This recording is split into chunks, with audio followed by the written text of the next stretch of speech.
کے سائے میں دیوار سے ہار لگا کر میں بیٹھ گئی۔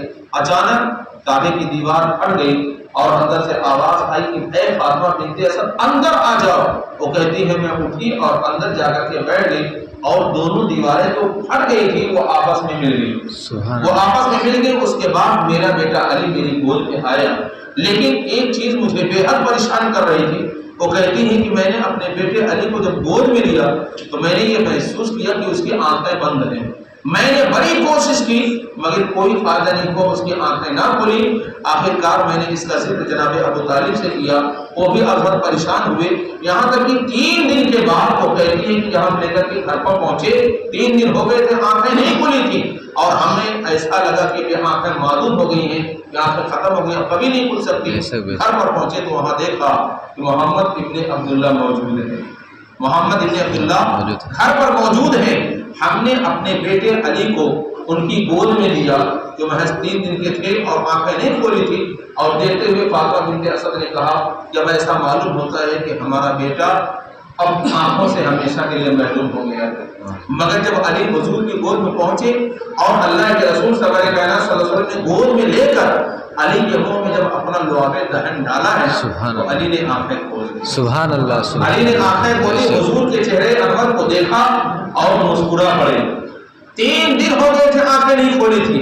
اس کی وجہ یہ ہے کہ علی کی یہ تمنا اور خواہش تھی کہ میں دنیا کے اندر جب آنکھ کھولوں تو میری نگاہ کسی اور پر پڑ نہیں بلکہ چہرے مصطفیٰ پر پڑے، سبحان اللہ، سبحان اللہ، نبی پر پڑے تو مجھے مصطفیٰ پر پڑے، اس لیے آنکھیں نہیں کھولی تھی۔ حضور نے علی کو گود میں لیا ہوا ہے اور اس کے بعد اپنے مقدس ہاتھوں سے علی کو آپ نے غسل دیا۔ حضور نے اپنے ہاتھوں سے حضرت علی کو غسل دیا اور غسل دینے کے بعد جناب ابو طالب نے حضور کے چچا کو ان کو واپس کر دیا۔ واپس کرنے کے بعد وہ رونے لگے، حضور صلی اللہ علیہ وسلم رونے لگے۔ جناب ابو طالب نے رونے کی وجہ پوچھی تو حضور نے فرمایا اس کی وجہ یہ ہے کہ آج علی کو پہلا غسل میں دے رہا ہوں اور کل میرے وصال کے بعد علی مجھے آخری غسل دے گا۔ سبحان اللہ، کیا کہنا۔ حضور نے فرمایا کہ آخری غسل، یہ حضور کی نگاہیں دیکھ رہی تھی کہ آج میں پہلا غسل دے رہا ہوں مگر جب میرا وصال ہوگا تو اس وقت علی مجھے آخری غسل دے گا۔ اللہ کے رسول کا یہ فرمان تھا کہ کبھی بدلا نہیں جا سکتا ہے، کبھی بدل نہیں سکتا ہے۔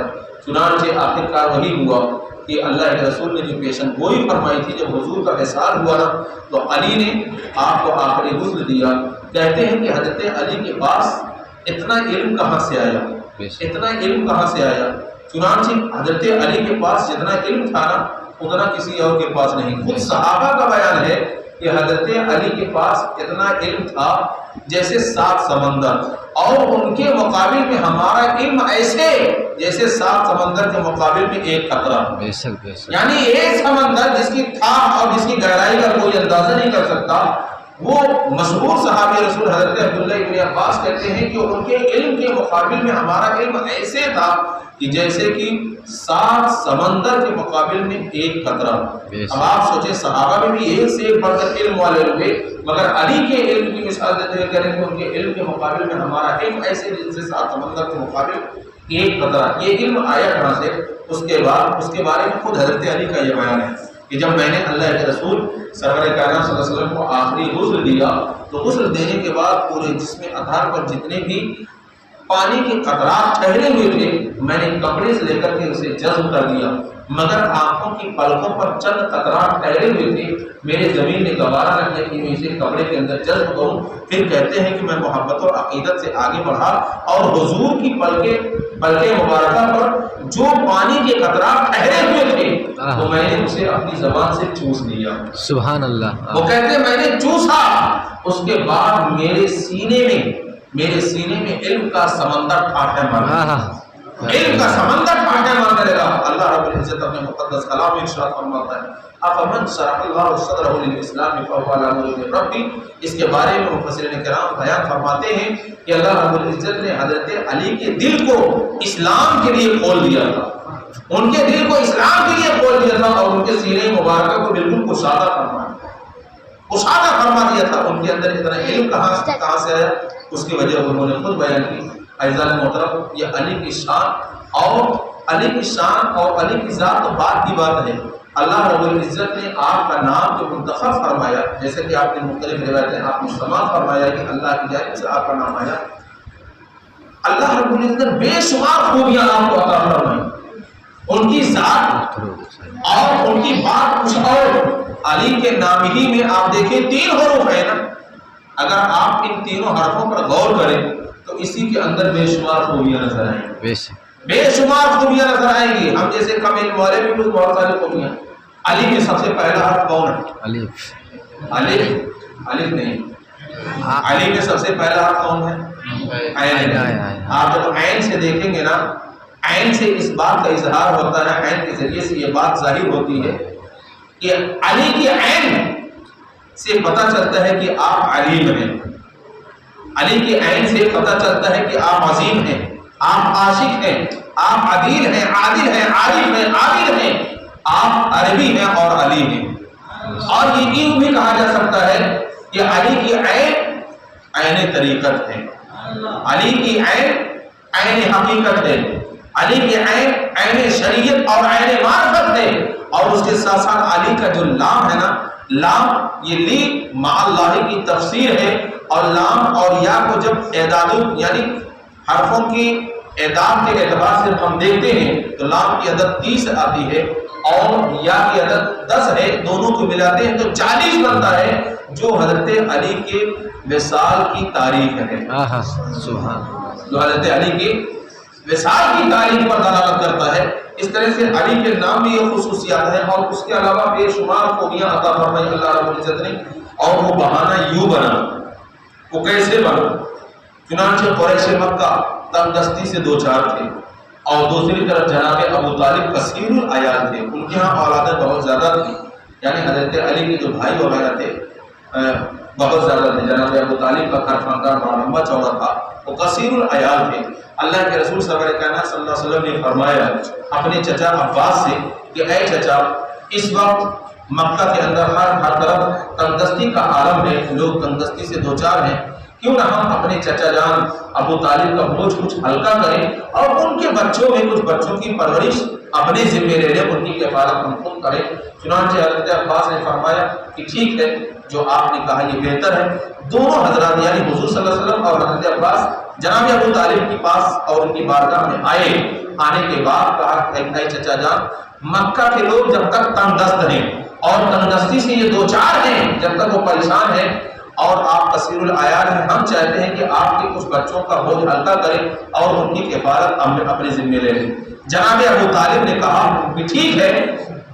جناب ابو طالب نے کہا کہ عقیل کو میرے پاس چھوڑ دو، باقی کے بارے میں جیسا چاہو فیصلہ کر لو۔ چنانچہ اتنا سننے کے بعد حضرت عباس نے جعفر طیار کو اپنی کفالت اپنے ذمہ لے لیا، اور اللہ کے رسول صلی اللہ علیہ وسلم نے جناب علی کو اپنی تربیت میں لے لیا، اپنی کفالت میں لے لیا، یعنی بچپن ہی سے حضرت علی کی تربیت کہیں اور نہیں بلکہ آغوش رسول میں ہوئی اور آغوش رحمت میں ہوئی۔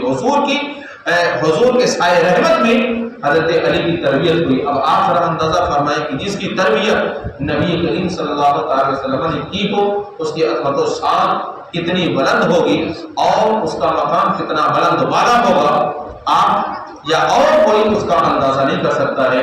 آپ اسی سے اندازہ کریں کہ جو خانہ کعبہ میں پیدا ہوا ہو، یعنی جس کی ولادت باسعادت خانہ کعبہ میں ہوئی ہو، اور جس کو پہلی گود کسی اور کے نہیں اللہ کے رسول کی ملی ہو، اور جس کو پہلی غذا یعنی گھٹی جو کھلائی جاتی ہے نا لعاب دہن رسول کی ہو، تو جو شخص خانہ کعبہ میں پیدا ہو اور جس کی پہلی نظر کسی اور پر نہیں بلکہ روح مصطفیٰ پر پڑی ہو، اور جس کو دنیا کے اندر پہلی غذا لعاب دہن رسول کی صورت میں ملی ہو، وہ پھر کیوں نہ مشکل کشا ہو اور کیوں نہ وہ شیر خدا ہو، کیوں نہ وہ مشکل کشا ہو اور شیر خدا ہو۔ ایک روایت تو میں نے یہ بھی پڑھا کہ دودھ پینے کے زمانے میں حضرت علی کرم اللہ وجہہ الکریم کے منہ کے اندر اللہ کے رسول صلی اللہ علیہ وسلم اپنی زبان مبارک ڈال دیا کرتے تھے، اپنی زبان مبارک ڈال دیا کرتے تھے، یہاں تک کہ حضرت علی رضی اللہ تعالی عنہ اس کو لے کر کے خوب چوسا کرتے تھے اور اس سے لطف اندوز ہوا کرتے تھے۔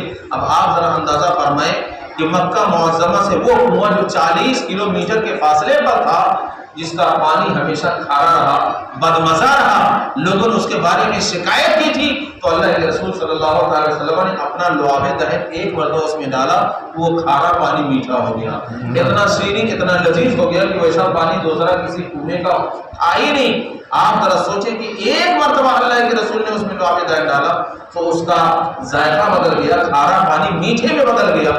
تو وہ علی جن کے منہ کے اندر اللہ کے رسول نے ایک مرتبہ نہیں کئی مرتبہ اپنی زبان مبارک کو ڈالا تھا، اس علی کی عظمت و شان کا اندازہ بھلا کون کر سکتا ہے؟ آج تک آپ نے یہی سنا کہ مردوں میں سب سے پہلے اسلام لانے والے حضرت ابوبکر صدیق ہیں، حضرت ام المومنین یعنی عورتوں میں حضرت ام المومنین خدیجہ کبریٰ رضی اللہ تعالیٰ عنہا ہے، بچوں میں حضرت علی کرم اللہ وجہہ الکریم ہے، اور خادموں میں حضرت زید بن حارثہ ہیں، زید بن ثابت ہیں، اور ان کے علاوہ آپ غلاموں کی بات کرتے ہیں تو حضرت بلال حبشی رضی اللہ تعالیٰ عنہ۔ لیکن میں آپ کو بتاؤں کہ سب سے پہلے حضور کی ابتدا میں نماز پڑھنے والا اگر کوئی ہے تو علی مرتضیٰ ہے، وہ علی مرتضیٰ ہے۔ ادھر سے ادھر کیوں آ رہا ہے؟ شاید اس کے پہلے آپ نے نہ سنا، لیکن میں آپ کو بتاؤں کہ حضور کی ابتدا میں نماز پڑھنے کا شرف اور بارگاہ نبوت میں تربیت پانے کا شرف اگر کسی کو حاصل ہوا ہے تو وہ علی مرتضیٰ ہے۔ بے شک بے شک۔ چنانچہ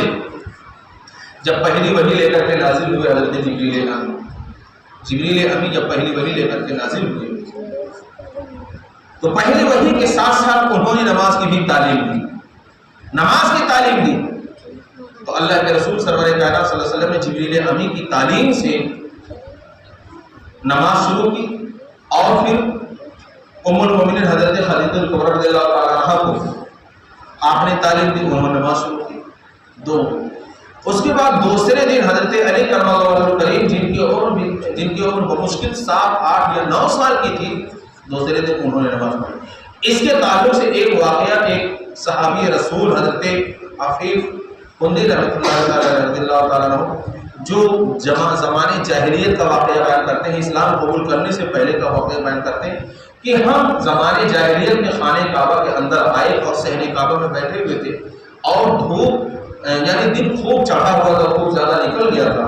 تو بیان کرتے ہیں کہ ہم نے دیکھا کہ ایک نوجوان خانہ کعبہ کے اندر آیا اور وہ قبلے کی جانب منہ کر کے کھڑا ہو گیا۔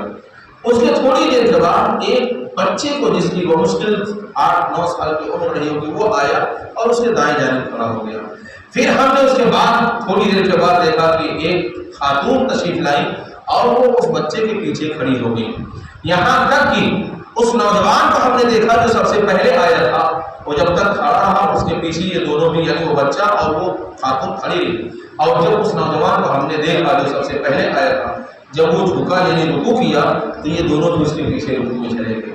جب اس نوجوان نے سر اٹھایا تو ان دونوں نے اپنے سر مبارک اٹھائے، جب وہ نوجوان سجدے میں گیا تو یہ دونوں بھی سجدے میں چلے گئے، یہاں تک کہ حضرت عفیف قندی رضی اللہ تعالیٰ عنہ نے اس معاملے میں حضرت عباس جو حضور کے چچا ہیں ان سے اس کے بارے میں پوچھا کہ یہ آخر کون لوگ ہیں اور یہ کیا کر رہے ہیں؟ تو حضرت عباس نے اس وقت کہا کہ یہ جو نوجوان جو سب سے پہلے جو سب سے آگے کھڑا ہے یہ میرا بھتیجا محمد ابن عبداللہ ہے، اور اس کے پیچھے جو کھڑا ہے وہ بھی میرا بھتیجا علی ابن ابی طالب ہے، اور جو پیچھے کھڑی ہے وہ میرے بھتیجے محمد ابن عبداللہ کی زوجہ حضرت خدیجہ کبریٰ رضی اللہ تعالیٰ عنہ ہے۔ پھر اس کے بعد حضرت عباس نے کہا کہ میرے بھتیجے محمد ابن عبداللہ کا یہ کہنا ہے کہ زمین و آسمان کے مالک نے مجھے یہ دین دیا ہے، اس دین کے بارے میں اس نے بتایا، اور اب تک اس کے دین میں یہ دو لوگ داخل ہوئے ہیں، یعنی ام المومنین حضرت خدیجہ اور حضرت علی کے بارے میں کہا کہ یہ دونوں اب تک اس کے دین میں اور اس کے اسلام میں داخل ہوئے ہیں۔ پھر حضرت عباس نے کہا کہ حضور کے ابتدا میں سب سے پہلے نماز پڑھنے والے کوئی اور نہیں بلکہ علی ہیں، حضور کے ابتدا میں نماز پڑھنے والے کوئی اور نہیں بلکہ علی ہیں۔ ان ساری باتوں کا خلاصہ یہ ہوتا ہے کہ حضرت علی کرم اللہ وجہہ الکریم خانہ کعبہ کے اندر اگر کوئی پیدا ہوا تو علی ہے، یعنی کعبہ میں پیدا ہونے والے علی ہیں، حضور کی گود میں آنے والے علی ہیں، حضور کی بارگاہ تربیت میں آنے والے علی ہیں، اور حضور کی بستر نبوت پر آرام کرنے والے ہجرت کی رات میں علی ہیں، اور حضور کی آغوش رحمت میں پرورش پانے والے علی ہیں، حضور کی بارگاہ میں داخل ہو کر حاضر ہو کر اسلام قبول کرنے والے بچوں میں سب سے پہلے علی ہیں، اور حضور کی ابتدا میں سب سے پہلے نماز کوئی اور نہیں بلکہ علی ہے بے شک. یہ علی کی عظمت و شان. حقیقت یہ ہے کہ اگر ان کی شان کو پڑھا جائے اور ان کی تاریخ کو پڑھا جائے تو بڑی تفصیل کے ساتھ لوگوں نے بیان کیا ہے. اور آپ نے سنا ہوگا ان کی کنیت کے حوالے سے، ان کی کنیت کے بارے میں کہ دنیا کے اندر حضرت علی یہ کہا جاتا ہے، مگر ان کی کنیت ایک نہیں، القابات ایک نہیں، بلکہ کئی ایک ہیں.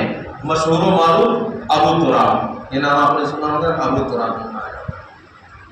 دراصل مسجد نبوی شریف کے اندر جب اس وقت چھپر کی تھی اور فرش اس طرح کا نہیں تھا، مٹی کا تھا، حضرت علی کرم اللہ علیہ وسلم آ کر اس پر لیٹے ہوئے تھے. جب لیٹے ہوئے تھے تو ان کی پشت انور پر، پشت مبارک پر بہت ساری مٹی لگی ہوئی تھی. خواب میں اللہ کے رسول سرور کائنات صلی اللہ علیہ وسلم تشریف لائے. تشریف لانے کے بعد حضور نے فرمایا قم یا ابا تراب، کہ اے مٹی سے بھرے ہوئے اٹھ جا. حضرت علی نے جب یہ سنا تو وہ خوش ہوئے اور اس کے بعد ہی سے آپ اسی کنیت یعنی ابو تراب کے نام سے مشہور ہو گئے. لوگ آپ کو ابو تراب کہا کرتے تھے. لیکن آپ یاد رکھیں کہ یہی ایک کنیت نہیں بلکہ اس کے علاوہ اور بھی اللہ کے رسول صلی اللہ علیہ وسلم کی جانب سے اور دیگر صحابہ کی جانب سے بہت ساری کنیتیں اور بہت سارے القابات آپ کو دیے گئے. چنانچہ مشہور و معروف کتابوں کے اندر ہے کہ آپ کے القابات میں سے یہ بھی لقب ہے، یعنی آپ کو ابو الحسن بھی کہا جاتا ہے، ابو الحسین بھی کہا جاتا ہے، ابو الحسنین بھی کہا جاتا ہے، ابو السبتین بھی کہا جاتا ہے، امیر المومنین بھی کہا جاتا ہے، امام المسلمین بھی کہا جاتا ہے، ولی المومنین بھی کہا جاتا ہے، سید المومنین بھی کہا جاتا ہے، صالح المومنین کہا جاتا ہے، زینت العارفین کہا جاتا ہے، سید الناصرین بھی آپ کا لقب ہے. اور اس کے ساتھ ساتھ قاتل الکفار والمشرکین بھی کہا جاتا ہے، امام العادلین بھی کہا جاتا ہے، اخی رسول بھی کہا جاتا ہے، زوج بطول بھی کہا جاتا ہے، امین رسول بھی کہا جاتا ہے، نائب قاضی دین رسول بھی کہا جاتا ہے، خلیفہ رسول بھی کہا جاتا ہے، ناصر رسول کہا جاتا ہے، صاحب رسول کہا جاتا ہے، حبیب رسول آپ کا سبحان اللہ سبحان اللہ، اور شاہد رسول آپ کا لقب ہے، اور رفیق غار رسول آپ کا لقب ہے. اس کے ساتھ ساتھ آپ کو تاجدار حلقہ بھی کہا جاتا ہے، مشکل کشا بھی کہا جاتا ہے، داماد مصطفیٰ بھی کہا جاتا ہے، اسد اللہ بھی کہا جاتا ہے، کرم اللہ بھی کہا جاتا ہے، حجت اللہ بھی کہا جاتا ہے، ولی اللہ بھی کہا جاتا ہے، محب اللہ بھی کہا جاتا ہے، اور نور اللہ بھی. ہاں سبحان اللہ سبحان اللہ. یہ تو میں نے 1 منٹ کے اندر چند القابات بیان کیے، مگر اس کے علاوہ اور بھی دیگر القابات کتابوں کے اندر آپ پڑھیں گے تو دنگ رہ جائیں گے کہ علی کی شان کیا ہے. اور ہم نے بتایا کہ علی کی زندگی کا آپ مطالعہ کریں تو آپ کو یہ معلوم ہوگا کہ بچپن سے لے کر کے جوانی تک، جوانی سے لے کر کے زندگی کی آخری سانس تک ان کی جو تربیت ہوئی نا، یہ کہیں اور نہیں بلکہ حضور ہی کی آغوش ہے. یعنی آپ کھولی تو حضور کی گود میں اور اس کے بعد پرورش ہوئی تو حضور ہی کی بارگاہ میں رہ کر. اب آپ ذرا سوچیں کہ بچپنا، جوانی، نوجوانی جس کی حضور کی آغوش میں رہ کر، حضور کے سایہ رحمت میں رہ کر جس کی گزری ہو، بھلا اس کی تربیت میں کس طرح کی کمی رہ سکتی ہے؟ کس طرح کی کمی رہ سکتی ہے؟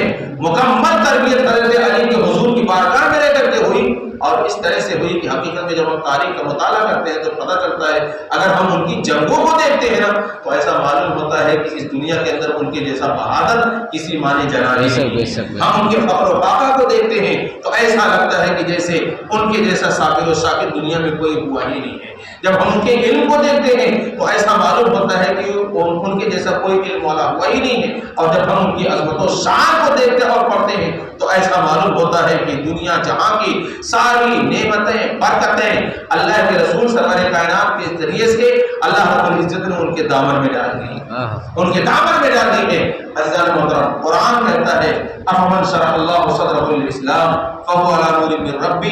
اس کی تفسیر مفسرین کرام نے یہ بیان فرمائی ہے کہ حضرت علی کی شان میں نازل ہوئی ہے جس میں یہ بتایا گیا کہ حضرت علی کرم اللہ وجہ الکریم کے دل کو اللہ رب العزت نے اسلام کے لیے کھول دیا اور ان کے سینے مبارکہ کو گشادہ فرما دیا. چونکہ وقت میں زیادہ نہیں لینا چاہتا، ابھی ہم کو ذکر بھی کرنا ہے اور دعا بھی کرنی ہے اور اس کے بعد فاتحہ اور نیاز بھی ہوگی انشاءاللہ تعالی. اس کے تعلق سے باقی باتیں اگلی جب تاریخ آئے گی اس میں آپ سماعت کریں. چونکہ یہ ہمارا ریگولر یہ پروگرام رہے گا مہینے کی جو 2 مہینے یعنی 11ویں شریف کی اور اس کے علاوہ جو یہ 21ویں شب یعنی 1 روز پہلے ہم کر رہے ہیں، 1 رات پہلے، 1 تاریخ پہلے کر رہے ہیں. چونکہ 2 ہی روز کے بعد مجھے گاؤں جانا ہے تو احباب نے کہا کہ جمعہ کے دن تھوڑا لوگ زیادہ رہتے ہیں تو آج کر لیں. تو ہم نے کہا ٹھیک ہے. تو اس بنیاد پر کل جو پروگرام کی محفل ہونے والی تھی اسے آج کے دن اسی مقصد کے تحت کیا گیا. اللہ رب العزت اسے قبول مقبول فرمائے اور اپنی شان کے مطابق ہم سب کو اجر عظیم عطا فرمائے. اب ہم ذکر کرتے ہیں.